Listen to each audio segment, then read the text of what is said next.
Hello, ladies and gentlemen, and welcome to the Black Flag Gaming channel. My name is Panache, and today we are doing a automatic harvester build. Today we are building a farm that will allow you to grow large amounts of wheat and harvest it all in seconds. It's going to take a little bit of setup, but if you just bear with me, I'll show you how to do it all. Anyway, so as you can tell, right now I started building the frame of the place, and I'm starting by putting down some sticky pistons. Now, these sticky pistons, you can replace them with standard pistons so long as you have a block that falls after it disengages. You can use sand, gravel, and I'm sure there must be something else by now that falls, but those are the only two that I know of off the top of my head. Anyway, so I boxed those in and I put a little bit of platform in the back. That's where the water is going to go. It's going to be a bit of a dam. And right now I'm running some redstone to them so I can activate and deactivate them. As some of you may know, with redstone, you do have to put some sort of block there. So luckily, that redstone can still be powered from the weight of the block away. So that's the back frame. I'm going to, once the pistons are activated, they will push up and there will be a trough there in the back where water will go. And when pistons go down, like they are now, it'll allow water to run down and automatically harvest all the way along. So we're going into a bit of a speed build here, building it out as quick as I can. You can run these out about 7 blocks and before the water won't run off the end anymore. You don't want it to go any further than 7 blocks because if you go 8, it stops running. So one of the things that I've had to do here is I had to do a little bit of research into how wide I could make this thing. I only made it 5 blocks wide, but I could have made it up to 8 blocks wide if if my research is correct. On either side you see a trough, and that's where we're going to have basically a canal run down either side. That water can only fertilize up to 4 blocks away from it, which is why you can't do any more than 8 blocks wide. Anyway, you see how I'm covering that up right now, but I added in some water there. I'm gonna do the same on the other side. So this area is gonna be very, very well fertilized. And now I'm going to cover that up. So the next thing I'm going to be working on is some of the redstone in the front. Well, I'm gonna add the water first, but now you see how the redstone activates and deactivates the pistons. So that all works pretty normally, but now I'm adding in a hopper and a dispenser and a chest.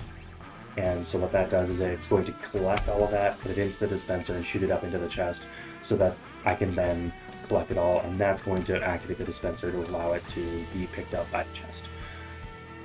So that water that I just put in, it's important that you have it running downhill towards the hopper so that it can carry all of the stuff that gets washed down the hill into the hopper. So this is where the wood blocks I mentioned come in. You are going to make a scaffolding. I like to leave 2 blocks of space between so you can have space to grab what's underneath the last scaffolding and the 2 blocks in front of you. And then the scaffolding behind you will get what's underneath you, and then the 2 blocks behind that.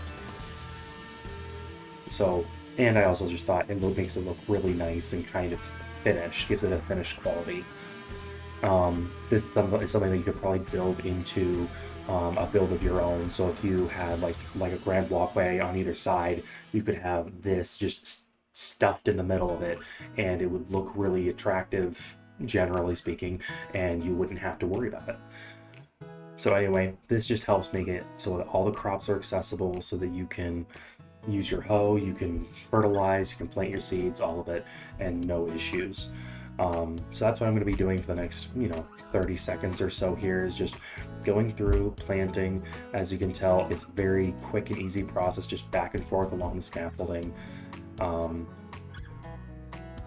Other than that, that pretty much does it for this build. The only thing that I'm really missing here that I haven't done yet is you can put a lever at the front and run redstone back, and what you need is a redstone repeater, because that's a pretty long distance, so you'll have a redstone repeater probably every 15 blocks or so to extend that pulse.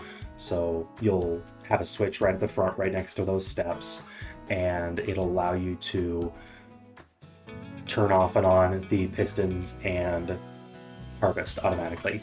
So as you can see, it makes it so it's a very simple process.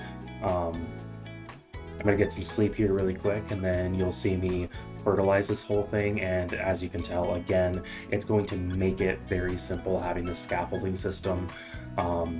If there's a better way to do it, I'd really love it if you put a suggestion of it in the comments to let me know if there's an easier way. And if there is, and if I get some good suggestions, I will make another video updating this, and I will show you guys the better way of doing it. I am not against at all receiving helpful suggestions, because I'm probably gonna end up putting this in some of my builds on my main world.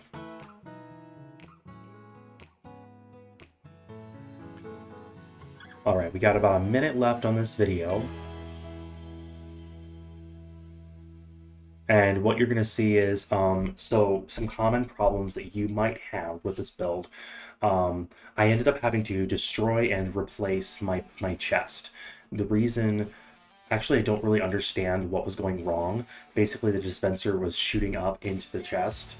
The dropper or whatever it was shooting up into the chest, but it wasn't actually collecting. But when I destroyed the chest and replaced it, it started working again. So that seemed to work just fine. And again, you guys want to make sure there's about 15, every 15 blocks or so, there's a repeater to continue that signal. This lever is just supposed to make things convenient. You can make it a button, you can make it more integrated into your system. I just threw it up there right at the beginning so that it would be really easy for me to just maintain this whole thing. So as you can see, it just blew through all that. Another thing I forgot is that I didn't complete the wall in front there. And if you don't complete that wall, then that stuff will just get blasted out the front. And I put a staircase above that chest to keep it from blocking the chest. If you have a solid block on there, it'll keep the chest from opening. And if you have a stair above it, it'll allow it to open and close without any issues. And as you can see, all that stuff has already been washed away and collected by the hopper. And right now I'm actually fixing that problem that I mentioned earlier where the chest just wasn't collecting. I fixed that pretty quick and easy, but it wasn't, it wasn't a major issue. I did destroy the ground thinking that it was an issue. But anyway, that is my automatic harvesting farm. Please leave a comment and let me know if you have any questions or if you have any suggestions for how I can make it better. Anyway, you guys have a wonderful day, and this has been Panache.